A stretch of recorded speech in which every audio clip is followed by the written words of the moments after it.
Bonjour à tous, c'est Paul Dame pour vous présenter un cours sur la biologie de la reproduction, le numéro 2. Donc la fonction génitale femelle. Grand 1, la folliculogénèse. Petit a, le développement folliculaire. Il est caractérisé par l'atrésie folliculaire, qui est le devenir de la majorité des follicules ovocytes primordiaux. Il dégénère alors, et ceci à n'importe quel moment, chez les amniotes, donc ceux qui sont un amnios,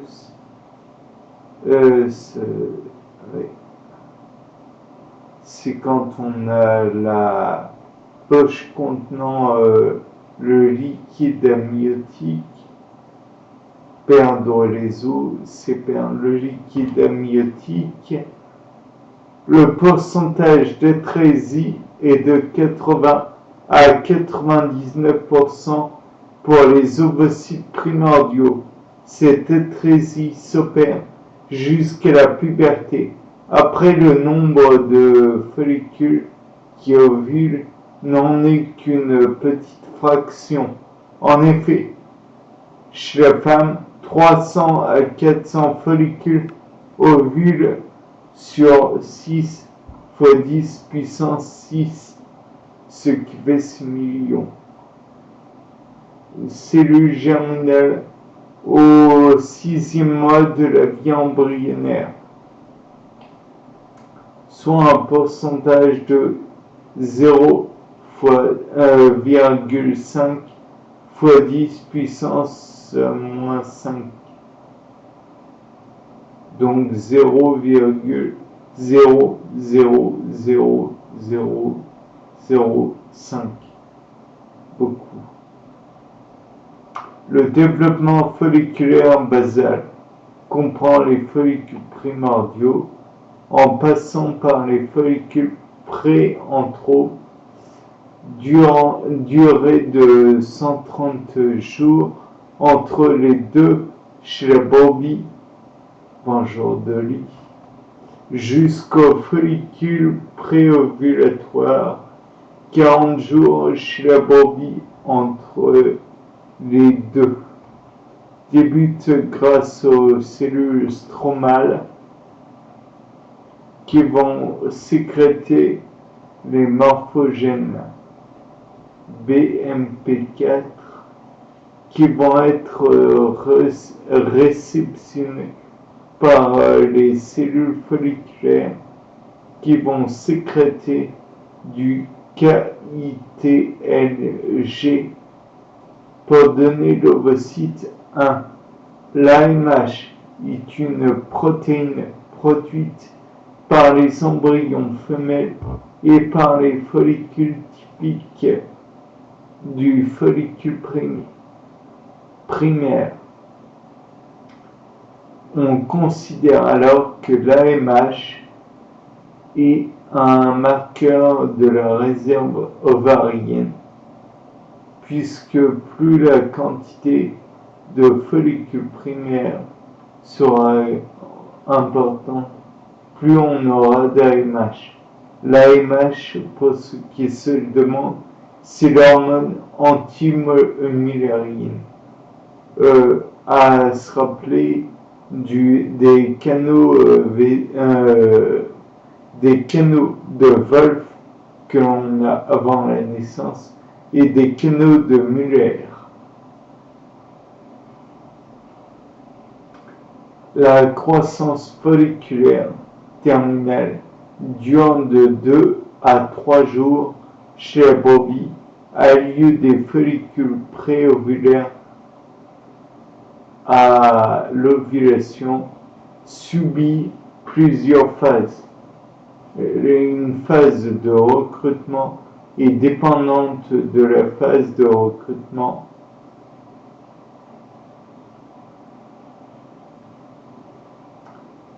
Un follicule d'une taille de minimum 2 millimètres peut être recruté.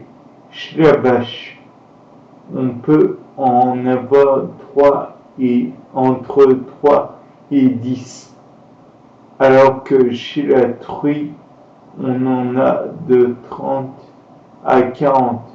Chez la femme, le recrutement et la sélection s'étendent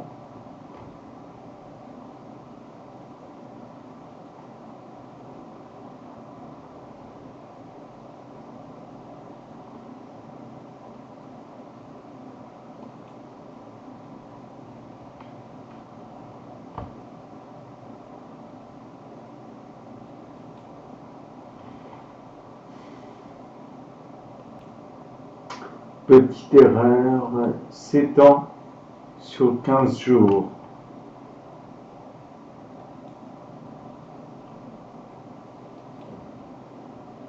Où la dominance est réversible à partir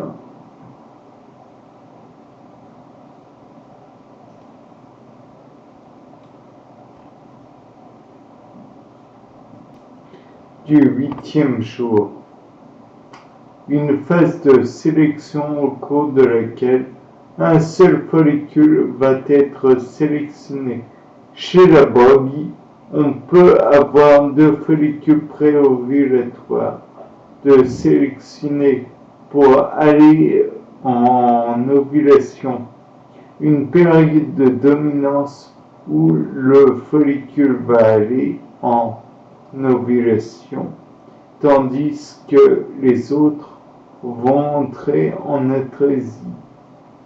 Cette phase n'est pas tout à fait la fin de la folliculogénèse.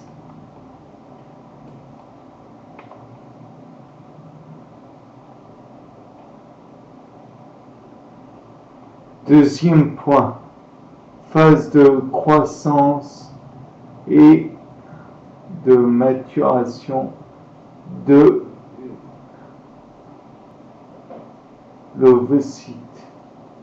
Le follicule va acquérir 2 choses, la compétence à reprendre la méiose, la compétence à assurer une fécondation et un développement embryonnaire. Donc les 2 compétences sont citées et elles sont différentes, naturellement. Donc la phase de croissance est caractérisée par une différenciation du cytoplasme, la formation de la zone pellucide et des granules corticaux, migration des mitochondries au niveau du cortex. Durant cette phase, on trouve alors beaucoup de transcription et de traduction de protéines. La compétence méiotique, dépendant de la taille du follicule, mais l'acquisition de cette compétence ne suffit pas à elle-même. Il faut un pic de LH, hormone lutéinisante, qui arrive juste après la hausse de croissance et donne le point de départ de la maturation de l'ovocyte. Et c'est à ce moment-là que reprend la méiose, éjection du premier GP,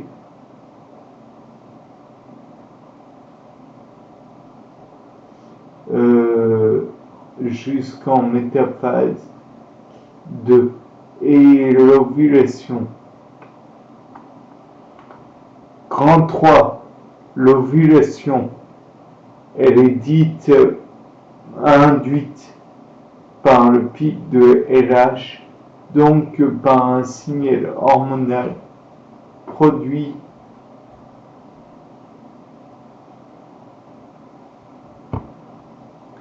un signal hormonal produit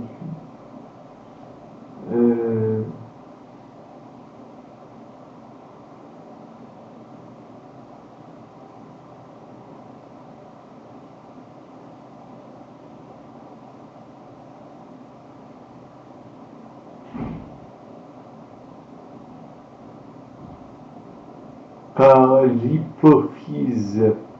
Donc, pour rappel, l'hypophyse est dans le cerveau. C'est une glande permettant la production de beaucoup d'hormones. Et je me demande si... non, la GnRH, c'est l'hormone gonade.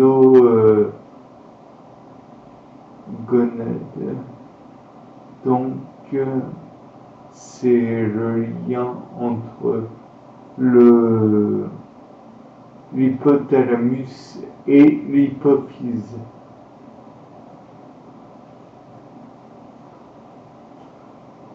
Donc, ceci va entraîner la rupture du ou des follicules permettant la libération d'un ou plusieurs ovocytes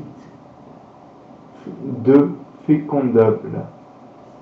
Pour aboutir à cette rupture, l'ovocyte va subir tout un tas de remaniements morphologiques et cytologiques, et notamment des cellules entourant l'ovocyte, telles qu'externe granulosa. De même, les vaisseaux sanguins se verront aussi remaniés. Il va donc se passer la séparation des cellules de granulosa et de latex grâce à la sécrétion d'acide hyaluronique par les cellules de latex. La séparation par ce même acide hyaluronique de l'ovocyte et du cumulus vis-à-vis du reste. Le changement morphologique des cellules de l'épithélium ovarien s'étire et s'aplatissent. Ceci va être induit par un changement de pression. De ce fait, le tissu se voit fragilisé, ce qui facilitera l'expulsion du complexe ovocyte cumulus. Vasoconstriction conduisant à un stress des cellules environnantes, les faisant entrer en apoptose et accélérant le processus d'expulsion. Changement de sécrétion de molécules folliculaires, stéroïdes, monoxyde d'azote, PAF, enzymes, cytokines, IL-1β, qui sont les molécules inflammatoires, induisant donc un stress supplémentaire. Tous ces changements vont aboutir à l'expulsion du complexe dans le pavillon oviducte. À ce stade, le gamète expulsé est un ovocyte 2 en métaphase 2, n'ayant pas terminé sa méiose.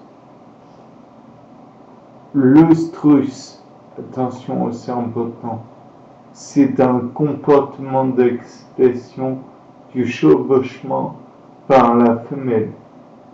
Ceci intervient avant ou après le début ou la fin de l'ovulation, suivant les espèces.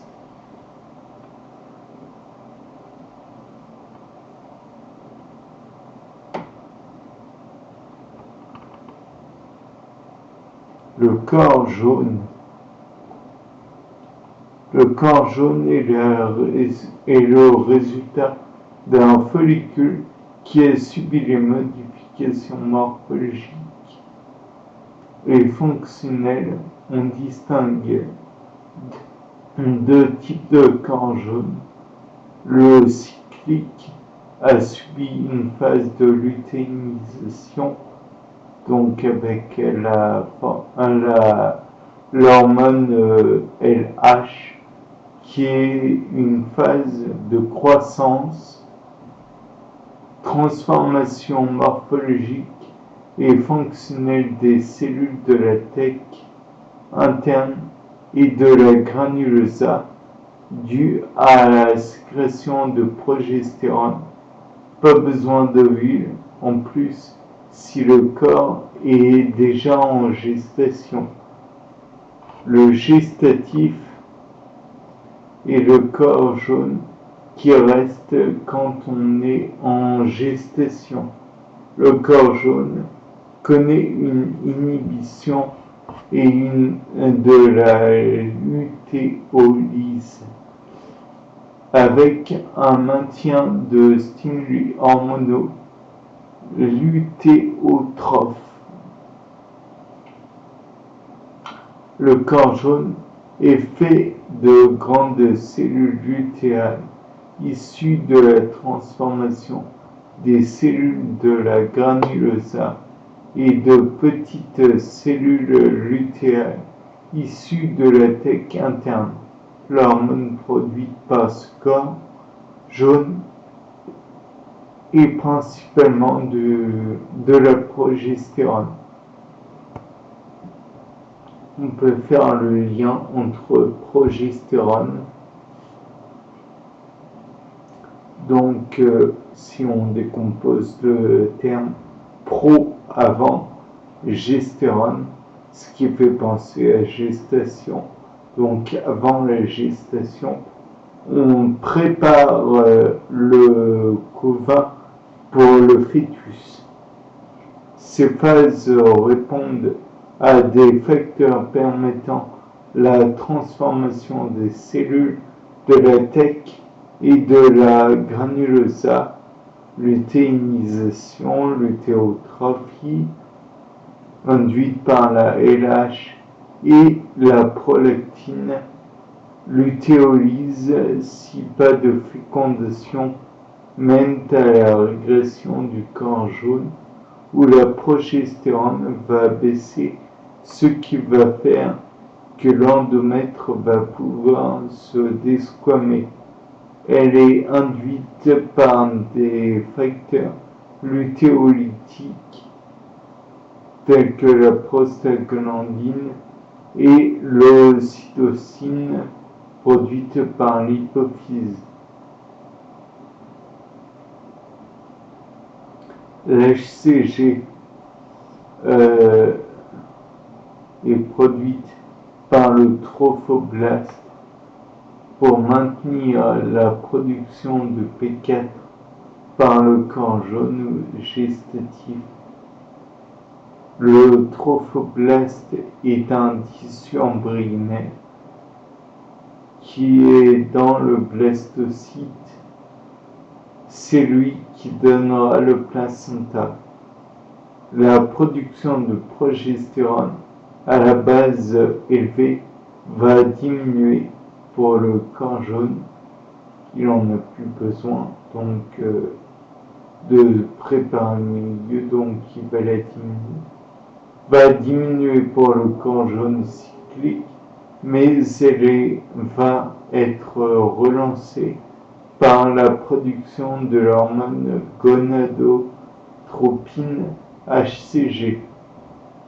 L'HCG peut donc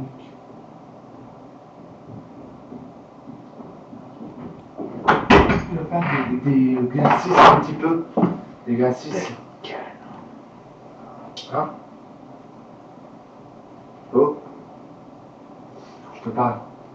Après cet entracte, reprenons. La production de progestérone à la base élevée va diminuer pour le corps jaune cyclique, mais elle va être relancée par la production de l'hormone gonadotropine HCG. L'HCG peut donc aussi être utilisé comme marqueur de gestation précoce qui peut être détecté par prélèvement sanguin. De même, la progestérone est aussi un marqueur puisque sa production est maintenue tout au long de la gestation. Avant la puberté, le développement folliculaire est entièrement atrétique, mais un pic de LH va déterminer le début de la puberté et va pouvoir mener au cycle entier de certains follicules.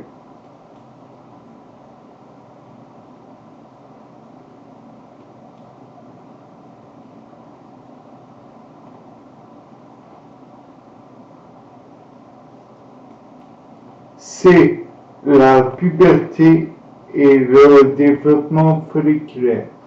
Son déclenchement se fait au niveau du système nerveux central. Son rôle sera entre autres de sonder l'organisme.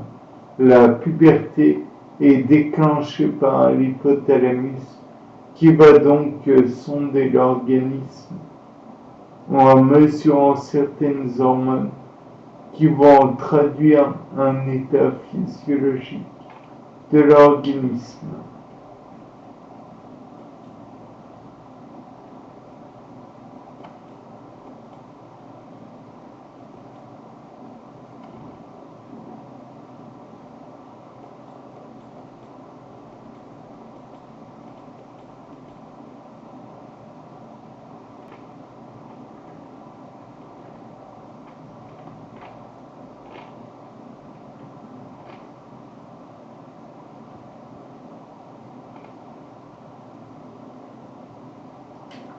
La gréline, intestin grêle, l'insuline par le pancréas, le foie, l'IGF, la rétine, tissu adipeux. Cette puberté va conduire à des ovaires fonctionnels, soit à la production d'ovocytes, qui vont aller jusqu'à l'ovulation dans un organisme maternel, apte à supporter une gestation.